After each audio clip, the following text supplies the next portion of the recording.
여러분 안녕하세요. 찾아가는 새벽기도 시카고 한인제일 연합감리교회 조선영 목사입니다.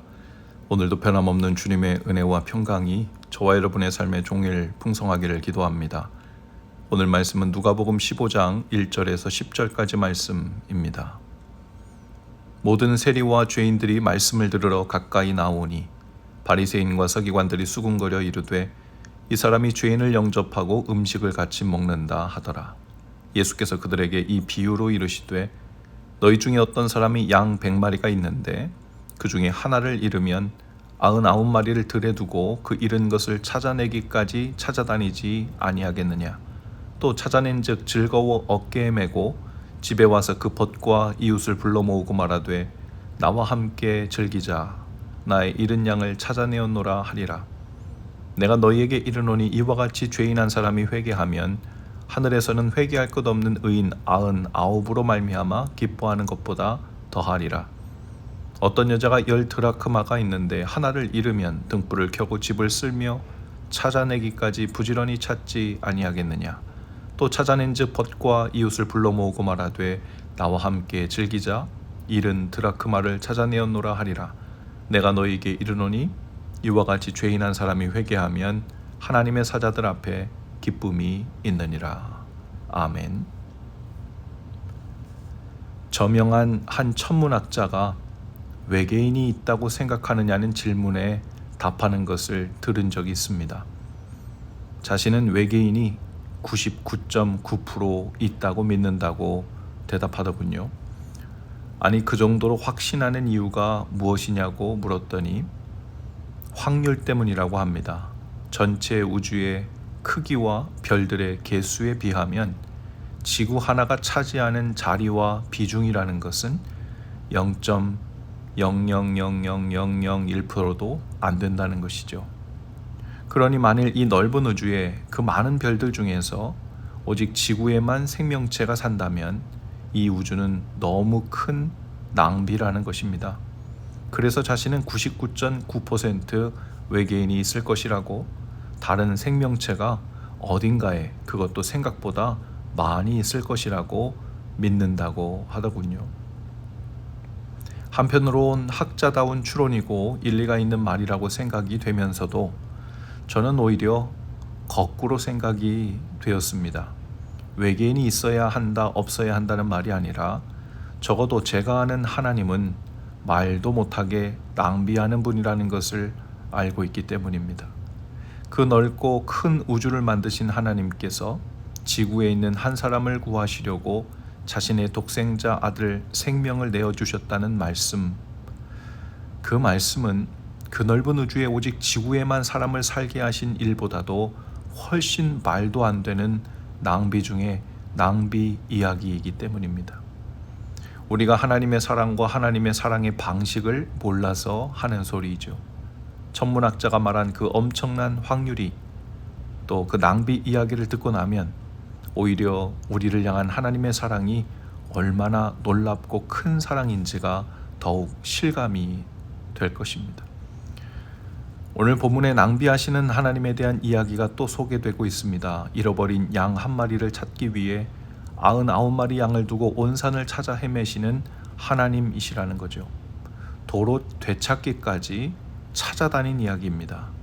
그리고 그 양 한 마리를 도로 찾았다고 하여 온 동네 사람들을 불러다가 축하 잔치를 벌이시는 하나님. 아마도 잔치를 벌이느라 소 한 마리는 잡아야 했을 것입니다. 또 10드라크마를 가진 여인이 그 하나를 잃어버렸는데 그것을 찾기까지 또 찾아다닙니다. 결국 찾아내고는 그 찾은 것을 인하여 벗들과 이웃들을 다 불러 모아 또 잔치를 벌이는 것과 같다고 하십니다. 한 드라크마는 고대 그리스에서 사용하던 화폐 단위입니다. 노동자의 하루치 품삯 정도에 해당하죠. 로마 화폐였던 데나리온에 해당하는 가치이죠. 그것을 찾았다고 잔치를 벌인다면 적어도 잔치 비용이 그보다 훨씬 더 들었을 겁니다. 이 비유로 말씀하시려 하는 요점은 우리를 구하시려고 하시는 하나님의 마음은 효율성에 근거를 두고 있지 않다는 것이죠. 아마도 하나님께서는 이 지구의 50억 혹은 70억, 80억 인구가 아니라 오직 한 사람만 살고 있었다고 하더라도 예수님을 보내셨을 것이라는 의미입니다. 죄와 사망으로부터 구원하시려고 하시는 하나님의 그 마음이 얼마나 애가 타고 간절한지를 보여주는 비유이죠. 그런데 바리새인과 서기관들의 마음과 시선은 그렇지 않았죠. 세리와 죄인들이 예수님의 말씀을 들으려고 가까이 나왔습니다. 즉 생명의 말씀을 듣고 회개하여 구원을 받을 수 있는 일이니 얼마나 좋은 일입니까? 그러나 그 장면을 보고는 수군거리기 시작합니다. 예수님이 죄인들을 영접하고 음식을 같이 먹는다. 그 말은 곧 예수님이 이상하다는 것입니다.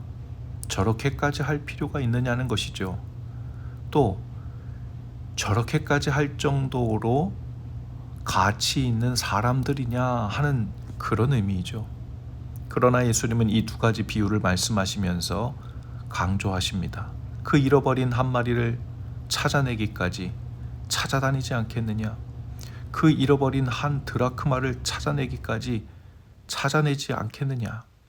그리고 그 잃어버린 양과 드라크마를 인해 크게 기뻐하며 잔치를 벌이는 것이 하나님의 마음이지 않겠느냐?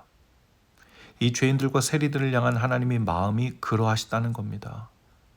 그러나 바리새인과 서기관들은 도통 이해할 수 없는 시선이고 이해할 수 없는 마음이었죠.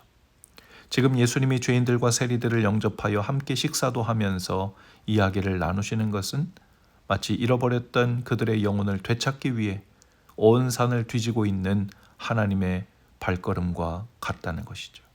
그러나 그 낭비처럼 보이는 예수님의 모습이 그들에게는 도저히 이해가 되지 않았습니다. 예수님의 숨은 의도가 있을 것이라 생각하고 불순하게 생각한 것이죠. 우리를 향한 하나님의 마음도 낭비 중에 큰 낭비가 맞죠.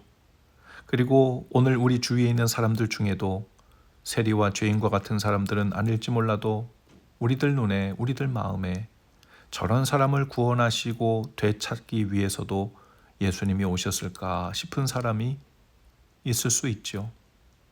저런 사람도 되찾으시려고 하시는 것은 정말 예수님의 사랑 낭비다 싶은 사람이 있을 수 있죠.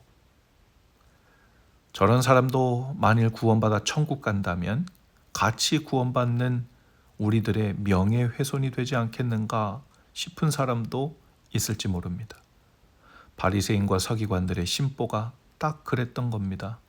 예수님의 말씀과 가르침은 훌륭한데 예수님이 죄인들과 세리들을 가까이 하시니 자신들이 주님을 따르면 자신들의 수준과 그들의 거룩함이 마치 그들 수준으로 내려갈 것 같았죠. 격이 떨어지는 느낌이었던 겁니다.